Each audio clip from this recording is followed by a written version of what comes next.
নমস্কার বন্ধুরা, আমি রাত্রি বলছি। বড়দের প্রণাম, ছোটদের ভালোবাসা জানিয়ে শুরু করছি আজকে দুর্দান্ত স্বাদের একটা লাউয়ের রেসিপি। তোমরা রান্নাটা দেখে ভাবছো আজকে আমি কি রান্না করেছি মাছের মাথা দিয়ে। কেউ হয়তো ভাবছো বাঁধাকপি। না বন্ধু, আজকে আমি লাউ ঘন্ট বানিয়েছিলাম মাছের মাথা দিয়ে। দুর্দান্ত স্বাদের হয়েছিল। রেসিপিটা একদম স্কিপ করো না, পুরোটা দেখো কীভাবে রান্না করেছি। এখানে আমি বেশ একটা মাঝারি সাইজে লাউ নিয়েছি, সাথে কাতলা মাছের মুড়ো নিয়েছি। লাউটাকে ঝিরিঝিরি করে কেটে জল ছড়িয়ে রেখে দিয়েছি। সাথে দুটো আলুও ডুমো ডুমো করে কেটে জল ছড়িয়ে রেখে দিয়েছি। এর সাথে কেটেছি দুটো টমেটো, বেশ কিছুটা রসুন, দুটো মাঝারি মাপের পেঁয়াজ আর কয়েকটা কাঁচা লঙ্কা চিড়ে নিয়েছি। মাছের মাথাটা নিয়ে নিয়েছি, মাছের মাথাটাতে শুধুমাত্র লবণ মাখিয়ে নিচ্ছি। আর সাথে কিছু মশলাও নিয়ে নিয়েছি। মশলা বলতে জিরের গুঁড়ো, ধনের গুঁড়ো, আদা বাটা আর হলুদের গুঁড়ো। এই গুঁড়ো মশলাতে বরাবরই আমি জল ঢেলে রাখি, তোমরা জানো। আর ফোড়নের জন্য নিয়েছি শুকনো লঙ্কা, তেজপাতা আর গোটা জিরে। কড়াইয়ে সর্ষের তেল বসিয়ে প্রথমে ফোড়নটা দিয়ে দিলাম। ফোড়নটা হয়ে গেলে আমি ওই ডুমো ডুমো করে কেটে রাখা আলু, পেঁয়াজ এই সমস্ত জিনিসগুলোকে দিয়ে দেবো। প্রথমে আলুটা দিলাম, আলুটা দিয়ে অল্পখানি নাড়াচাড়া করে দিয়ে বাকি জিনিসগুলো একে একে অ্যাড করব। তোমরা জানো গৃহস্থ বাড়িতে অনেকে আবার মাছের মাথা দিয়ে রান্না পছন্দ করে, আবার অনেকে করে না। তোমরা যদি প্রথমে এইভাবে লাউটা রান্না করো, পরে মাছের মাথাটা মিশিয়ে দাও, দেখবে এক কাজে দু কাজ হয়ে যাও। বেশি কিছুটা নিরামিষ লাউ তুলে রেখে তুমি মুড়োটা দিয়েও সাঁতলে দিতে পারো। আমি বরাবরই এভাবেই রান্না করি, কারণ আমার গৃহস্থ পরিবার তো, সেই কারণে নানা জনের নানা বায়না লেগে থাকে। আলু, পেঁয়াজ, রসুন, কাঁচা লঙ্কাটাকে 2-3 মিনিট ধরে বেশ লাল লাল করে ভাজা ভাজা করে নিচ্ছি। ভাজা ভাজা করে নিয়ে এর সাথে অ্যাড করে দেবো এই মশলা গোলাটা, যেটা আমি জল দিয়ে ভিজিয়ে রেখেছিলাম। মশলাটা যদি শুকনো মশলা বিশেষ করে একটু যদি জল দিয়ে ভেজানো যায়, তাতে তরকারির স্বাদটা বেশ ভালোই হয়। সেই কারণে চেষ্টা করি সব সময় গুঁড়ো মশলাটাকে একটু জল দিয়ে ভিজিয়ে রাখার। মশলা দিয়ে আলুটাকে খুব ভালোভাবে কষিয়ে নিচ্ছি। তোমরা কালার দেখেই বুঝতে পারছো বেশ সুন্দর কালারও চলে এসছে। টমেটো দিলে আরও সুন্দর কালার আসবে। এভাবে আমি রান্নাটা করব যাতে কালারটাও বেশ সুন্দর আসে আর শরীরের স্বাস্থ্যের দিকেও নজর দেওয়া যায়। আমি আমার রান্নাতে খুব একটা গুঁড়ো লঙ্কা ইউজ করি না, সবসময় চেষ্টা করি কাঁচা লঙ্কা দিয়ে রান্না করার। মশলাটা খুব ভালোভাবে কষানো হয়ে গেছে। এবারে ঝিরিঝিরি করে কেটে রাখা লাইট টুকরোগুলোকে দিয়ে খুব ভালোভাবে মিশিয়ে নিচ্ছি। প্রায় মিনিট 2 ধরে খুব ভালোভাবে এই সমস্ত কিছু দিয়ে আমি মশলাটার সাথে লাউগুলোকে মিশিয়ে নিলাম। এই অবস্থায় কিন্তু আমি এর সাথে লবণটা দেবো না। তোমরাও চেষ্টা করবে এইভাবে রান্না করা, দেখবে তাতে নুন কম বেশি হওয়ার কোনো চান্স থাকবে না। এবারে একটা ঢাকা চাপা দিয়ে দেবো। দেখবে লাউ থেকে কিন্তু অনেকটা জল বেরোয়। প্রথমে যদি আমি নুন দিয়ে দিতাম না, তাহলে তরকারিটা বেশিরভাগ খেতে দেখি বেশি নুনে পোড়া হয়ে যায়, কারণ লাউটা এত কমে যায় বোঝা যায় না যে কতটা লাউটা কমবে।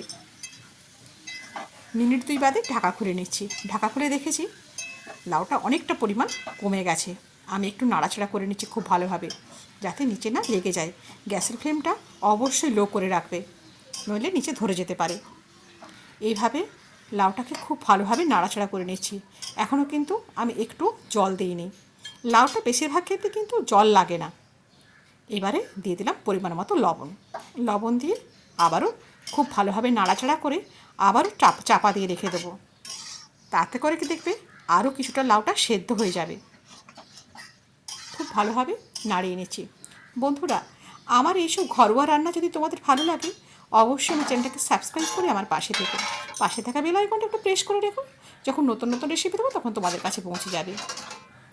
মিনিট 3-4 বাদে আবার ঢাকাটা খুললাম। দেখেছো লাউটা কতটা শুকনো হয়ে গেছে আর একদম সেদ্ধও হয়ে এসেছে প্রায়। এই অবস্থায় কিন্তু আমি এটা তুলে রেখে দেবো। তারপরে ফোড়নটা দেবো, মাছের মাথা দিয়ে সাঁতলে দেবো। যারা মাছের মাথা পছন্দ করো না, তারা এই অবস্থায় কিছুটা তুলে রেখে দেবে। এবারে আবার কিছুটা পরিমাণ সর্ষের তেল দিয়ে প্রথমে মাছের মুড়োটাকে ভেজে নেব। এখানে আমি অর্ধেকটা কাতলা মাছের মুড়ো দিচ্ছি। মুড়োটা কিন্তু অনেক বড় ছিল। দেখলাম আমার লাউয়ের পরিমাণটা অনেকটা কমে গেছে, আর কিছুটা আমাকে নিরামিষ তুলেও রাখতে হয়েছে, সেই কারণে আমি এখানে অর্ধেকটাই মাছের মাথা দিয়েছি। মাছের মাথাটাকে বেশ লাল লাল করে ভেজে নিতে হবে। আমি কিন্তু হলুদের গুঁড়ো প্রথমে দিইনি। এবারে কিন্তু আস্তে আস্তে দুটো একটা মশলা অ্যাড করে দেবো এর সাথে। আগে ভালোভাবে ভাজা হয়ে যাক মাছের মুড়োটা, নইলে আষ্টে গন্ধ বেরোবে। মিনিট 5 ধরে গ্যাসের ফ্লেমটা কমিয়ে আমি মাছের মুড়োটাকে লাল লাল করে ভেজে পরিমাণ মতো লবণ, অল্প পরিমাণ হলুদ আর 1 চিমটে লঙ্কার গুঁড়ো দিলাম। এবারে খুব ভালোভাবে সমস্ত জিনিসটাকে ভাজা ভাজা করে নিচ্ছি। এতে কী হয় বলো তো, কালারটা খুব ভালো আসে। এবারে এই লাউটাকে দিয়ে এর মধ্যে খুব ভালোভাবে মিশিয়ে দেবো, সাথে 1 চামচ চিনি দিলাম। মিষ্টিটা দিলে স্বাদের ব্যালেন্সটা খুব ভালোভাবে আসবে। এইভাবে যদি রান্না করো দেখবে বন্ধু, খেতে ভীষণ ভালো হয়। যারা লাউ খেতে পছন্দ করো না তারাও দেখবে এভাবে লাউ রান্না করলে তুমি বুঝতেই পারবে না এত ভালো সুস্বাদু একটা রান্না কিভাবে হলো। এবারে থালা ধোয়া জলটাও দিয়ে দিলাম, খুব ভালোভাবে মিশিয়ে নিচ্ছি সমস্ত কিছুকে। তোমরা চাইলে এর সাথে একটু 1 চামচ গাওয়া ঘিও অ্যাড করতে পারো, আমি কিন্তু আজকে আর দিলাম না গাওয়া ঘিটা। আমি একটু গরম মশলার গুঁড়ো দেবো, গরম মশলার গুঁড়ো দিয়ে নাড়িয়ে চাড়িয়ে এবার নামিয়ে রেখে দেবো। এটা মূলত লাঞ্চের রেসিপি, গরম ভাতের সাথে খেতে ভীষণ ভালো লাগে। তোমরা অবশ্যই ট্রাই করবে। বাড়িতে তো অনেকবার বাঁধাকপি করেছো, পুঁই শাক করেছো মাছের মাথা দিয়ে, কিন্তু লাউ দিয়ে করে দেখো, দেখবে ভীষণই সুস্বাদু হবে। বন্ধুরা, আজ তাহলে এই পর্যন্তই। তোমরা সবাই ভালো থেকো, সুস্থ থেকো। আর আমার রেসিপিগুলো যদি তোমাদের ভালো লাগে অবশ্যই বন্ধুদের মধ্যে শেয়ার করে দাও না প্লিজ। তোমরা যত আমার রেসিপিগুলো বন্ধুদের মধ্যে শেয়ার করে দেবে ততই আমার ভালো লাগবে, আর নতুন নতুন রান্না তোমাদের কাছে তুলে ধরারও আমার ইচ্ছে জাগবে। আমার চ্যানেলটা হাফ মনিটাইজ হয়ে পড়ে রয়েছে, এখনও ফুল ওয়াচ টাইম কমপ্লিট হয়নি।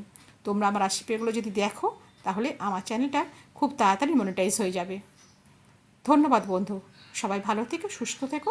আজ এই পর্যন্তই, খুব শীঘ্রই দেখা হবে নতুন একটা ঘরোয়া রেসিপির সাথে তোমাদের সাথে করে নিয়ে। ধন্যবাদ।